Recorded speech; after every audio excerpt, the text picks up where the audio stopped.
Settlers from the East. By the 1800s, the European colonies were becoming independent, and in 1776, the United States became its own country.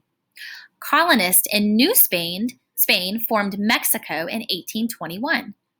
Canada's colonies united in 1867. What a deal! During the early 1800s, the French were busy fighting wars in Europe. France did not have enough soldiers to protect its colony. The country also needed money. France's land in North America, which was called the Louisiana Territory, included the Mississippi River. This river was a popular transportation route.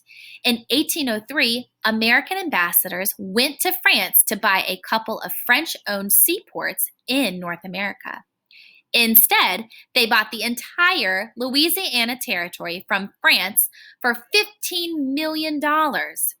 This doubled America's size overnight. The new Western ranches. When people in the East heard about this new land, they headed west. There were also lots of free cattle available. The cattle the Spaniards had brought to North America hundreds of years ago had multiplied and were roaming wild. Many people set up cattle ranches and sold the cattle for their beef. The American ranchers learned how to raise cattle from the vaqueros. Vaqueros were Mexican cowboys who lived in areas that were once part of New Spain.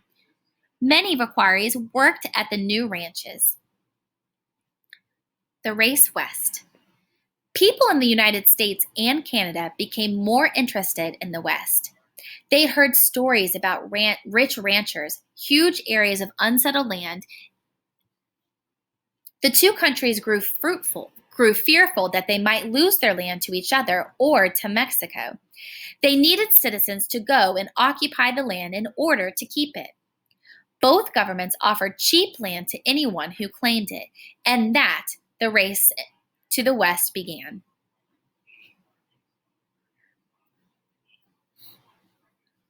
African American settlers.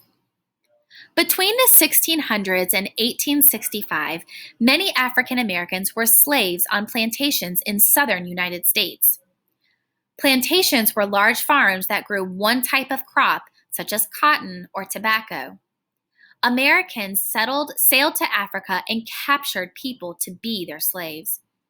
Many Africans were separated from their families when they were brought to North America. Slaves were forced to work long hours without pay and were kept against their will. They were beaten if they disobeyed their orders.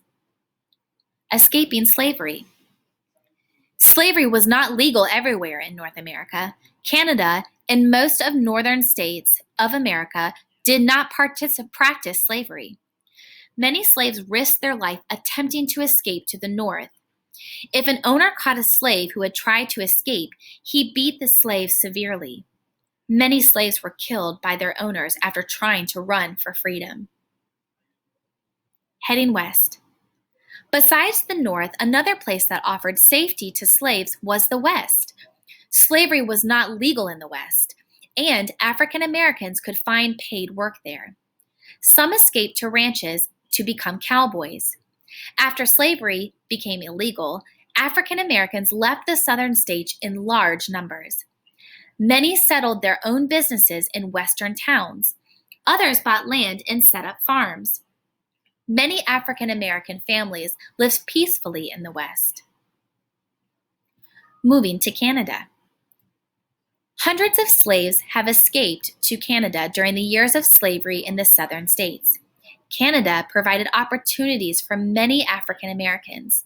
Some made a new life for themselves and farmers and businessmen in the Canadian West. They brought with them the skills they had learned as slaves on the southern plantations.